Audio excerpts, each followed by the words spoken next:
Hi, welcome back to Samaiyal with Lakshmi. இன்னைக்கு நான் ஹெல்த்தியான இட்லி பொடி செஞ்சு காட்ட போறேன். வாங்க எப்படி செய்யறேன்னு பாப்போம். இப்போ பொடி செய்யிறதுக்கு இது எல்லாத்தையும் வறுத்து எடுக்கணும். முதல்ல உளுந்த வறுப்போம்.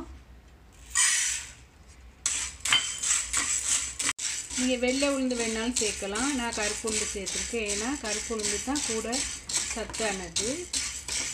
உங்களுக்கு கருப்பு உளுந்து பிடிக்காட்டி பரவாயில்லை, வெள்ளை சேர்த்துக்கலாம். ஓகே, வறுத்தாச்சு. இது வந்து Flax Seeds, அதை வறுத்து எடுக்கணும்.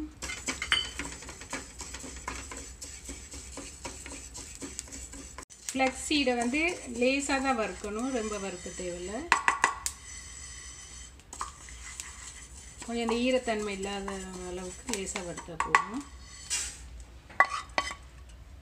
வறுத்தாச்சு. இப்போ எள்ளு, கருப்பு எள்ளு.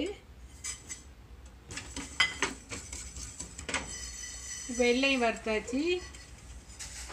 விட்டுட்டு இது கருவேப்பிலை கழுவி வெயிலில் காய வச்ச கருவேப்பிலை, அதை லேசாக வறுத்தா போதும்.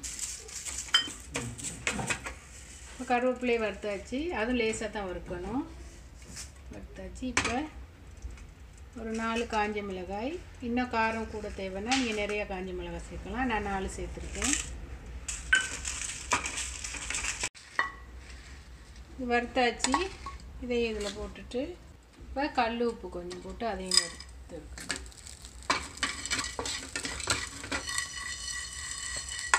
எல்லாம் வறுத்தாச்சு. இப்போ இதெல்லாம் வறுத்தாச்சு. இது வந்து நல்லா கொஞ்சம் சூடாறினோட அரைச்சி எடுப்போம். இப்போ எல்லாம் சூடாறிட்டு உளுந்த போட்டு அரைக்கணும்.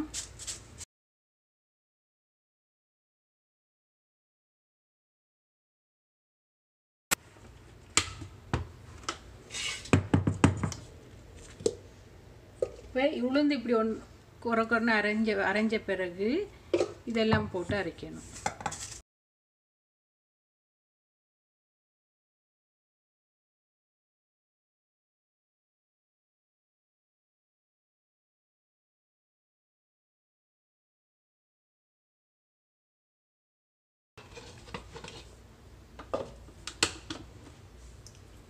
பாருங்க, நல்ல இந்த மாதிரி நல்ல ஃபைனாக அரைக்கக்கூடாது.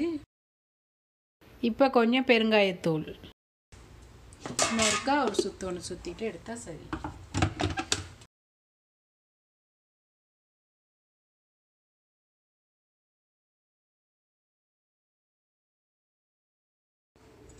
இப்போ இந்த அரைச்ச பொடி நல்லா சூடாகிடுச்சு.